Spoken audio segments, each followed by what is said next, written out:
माझे बंधू गणेश आंबोरे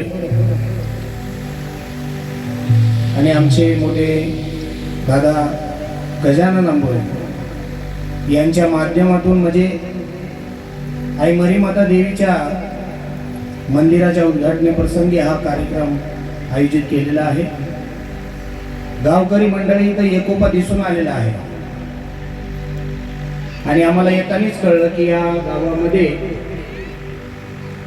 भाईचारा खूप जास्त आहे। म्हणजे सुखात कमी पण दुखात धावून जाणारे लोक या गावामध्ये एकदा जोरदार टाळ्या झाल्या पाहिजे सर्वांना। वड गाव होतं पण वाण वाटून दिलं आणि ती वाटायची प्रथा चालू झाली आणि म्हणून वडगाव वाण या गावाला नाव दिलं असं माझा समज आहे। म्हणून सर्व धर्म समभावाचे लोक या कार्यक्रमाला उपस्थित आहेत। बंधूंनो, या कार्यक्रमाला मरीमाताच्या मंदिराच्या जीर्णोद्धार म्हणजे उद्घाटन प्रसंगी माझे गुरुवर्य आनंदजी शिंदे हे देखील येणार होते, पण त्यांच्या गायन पार्टी मधले जे संगीतकार कमलेश जाधव यांचं अचानकपणे निधन झालं आणि म्हणून ते येऊ शकले नाहीत।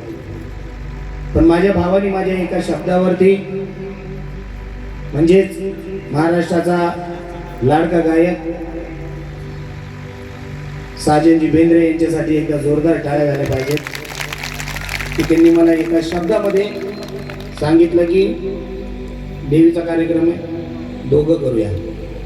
आणि म्हणून आज या ठिकाणी आम्ही दोघंही सेवा करणार आहोत। साजनजी बेंद्रे आज खूप आपल्या आशीर्वादाने उच्च पदावरती महाराष्ट्राच्या कानेकोपऱ्यात पोहोचलेले आहेत। हर एक देशामध्ये पोहोचलेला माणूस आहे तो म्हणजे साजनजी बेंद्रे।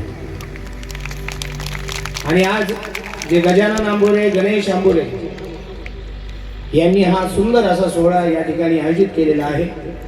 मी सर्व आंबोरे परिवाराचे आणि समस्त वडगाव वाण गावकऱ्यांचे मनपूर्वक आभार मानल की आम्हाला या ठिकाणी या कार्यक्रमाची सुसंधी उपलब्ध करून दिली।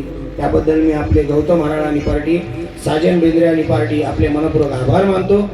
आणि कोणतंही शुभ कार्य करताना त्या गणरायाला वंदन करून आपण सुरुवात करत असतो आणि म्हणून प्रथमतः गीत गणरायाचं गाऊन आपण या कार्यक्रमाची सुरुवात करणार आहोत। सर्व ग्रामपंचायत मधील प्रतिष्ठ मंडळी, पोलीस पाटील आणि सर्वच या ठिकाणी असे उंच उंच पदावरती आलेले मंडळी आणि गावकरी मंडळीचे आभार मानून कार्यक्रमाला सुरुवात करत आहे। चुकून जर कुठला आमच्या तोंडातनं कुठला जर चुकून अपशब्द गेला तर आपलाच लेकरू, आपलाच भाव आणि आपलाच मित्र म्हणून आम्हाला सांभाळून घेणं आशा बाळगतो आणि कार्यक्रमाला सुरुवात करतो।